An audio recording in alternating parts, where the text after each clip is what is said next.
festival. So, alam ko yan yung tanong ng karamihan engineering company. Pero, merong film festival. So, actually, parang kami lang yung industrial company or engineering company na merong film festival. So, yun. Cinegoma Film Festival. So, from the word itself, cinema, tsaka goma. So, ayun po. Nag-start yung Cinegoma noong 2019, November 2019. Tapos, ayun po. Tapos, kaya siya nag-start kasi part lang po ito ng team building ng RK Rubber. Kumbaga, sa RK po kasi talagang kumbaga, we are a fan of education and training. So, kami po sa executive, talagang iniisip namin kung paano mas matitrain pa yung mga tao namin, kung paano po na mas magiging competitive at mahasa yung skills nila when it comes to manufacturing, when it comes to paggawa ng rubber products, tsaka kasama na rin dun yung leadership. So, ang naisip ko po, kasi dating pangarap ko talaga na maging filmmaker, so nag-ano po kami ng film festival. So, dati, sa amin lang po talaga yun, part lang siya ng team building. Pero ngayon po, kung mapapansin nyo, talagang ino-open na namin siya.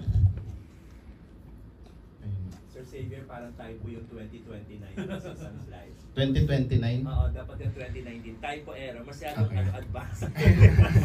Masyadong advanced. Typo lang, typo guys. Okay, typo lang po yun.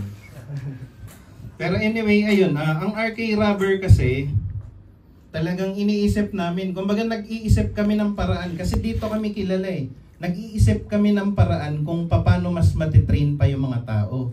Dahil kasi yung mga tao namin, since nung nag-start yung RK Rubber, wala namang kaming choice Wala kaming choice kasi maliit na business lang yan dati. So, ang mindset namin is ititrain na lang namin kung sino yung nandito. Kasi hindi naman kami makapili ng mga magagaling, yung mga matatalino. So, ang inisip po namin, paano namin sila ititrain. So, kasama na rin po yung Cinegoma sa naisip namin na paraan kung paano i-train yung mga tao. So, through filmmaking. Actually, sa paggawa ng pelikula, maihahalin tulad din siya sa paggawa ng engineering project kasi parehong project management. So, creativity, nandyan na rin yun kasi kahit sa engineering po, may creativity din. So, malaking bagay po yung naitulong ng Cinegoma sa company namin, sa mga empleyado namin, at pati rin po sa akin as a filmmaker kasi nagagawa ko rin po yun. Nagiging boss ako sa company ko. Nagagampanan ko yung tungkulin ko na i-level up yung mga skills nila, i-level up yung character nila. So kasama na rin po doon yung itong pag-train ko sa kanila. Tapos, nagagawa ko rin yung passion ko. At nasi-share ko rin sa mga tao ko. Na yung mga empleyado ng RK Rubber, actually hindi naman po sila hindi talaga sila hindi sila related po sa film. Yung iba sa amin pumasok, ang course nila industrial engineering. Meron din po sa amin, hindi pa siya kumbaga hindi pa nakagraduate ng high school. Meron elementary dropout. So kung mapapansin nyo po, hindi talaga film background yung background ng mga tao ko. Pero dahil shinare ko yung passion ko sa kanila at gusto rin namin na i-share yung culture namin sa RK Rubber sa iba, kaya po yung Cinegoma ganito na ngayon. Okay, next.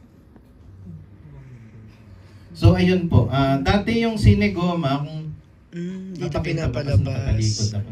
Napakita yung Harbor Point. Yung venue dati nung unang-una, yan kami lang. Pero ito na, yan na yung mga naging venue namin. Sa Olonga po nakapagpalabas na rin po kami. Dito sa Cinepac, sa Ali Mall, sa Gateway, sa SM Novaliches, pati po sa sa Rizal Park. Ayun po. Pati sa Makati sa may Alliance. So hindi ko alam kung naisama dito sa Hindi ata naisama. Pero yun, kung saan na po kami nakapagpalabas ng mga film. Tapos, wala rin po kaming sinisingil sa mga filmmakers, pati sa mga guest nila.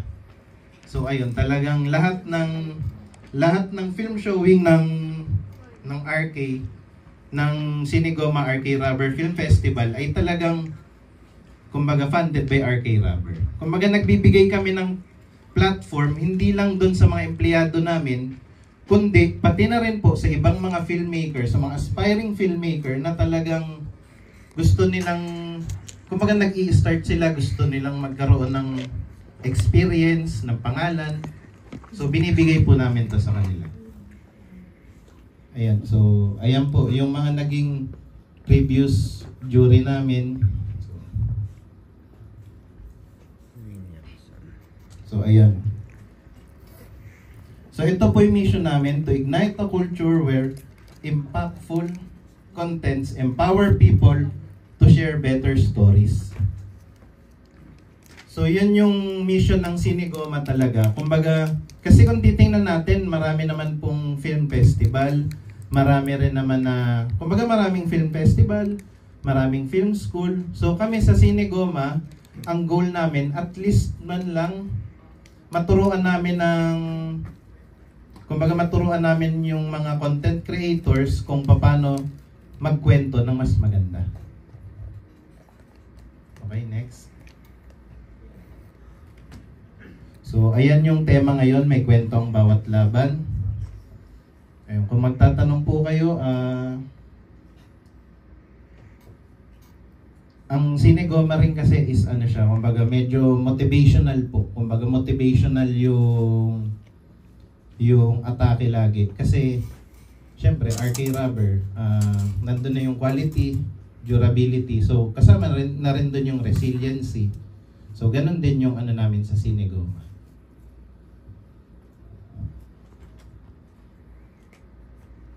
So, ito naman yung mga date para sa, kumbaga, para sa mga deadlines ngayon.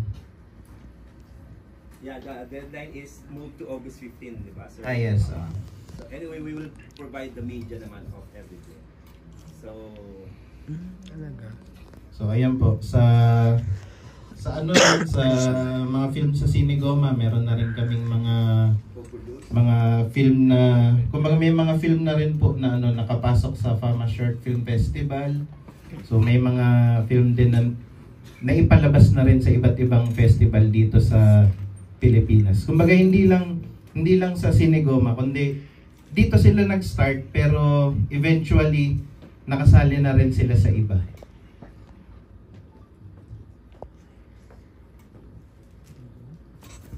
Ayun po. So, yun po yung sinasabi ko na we transform content creators into a better storytellers.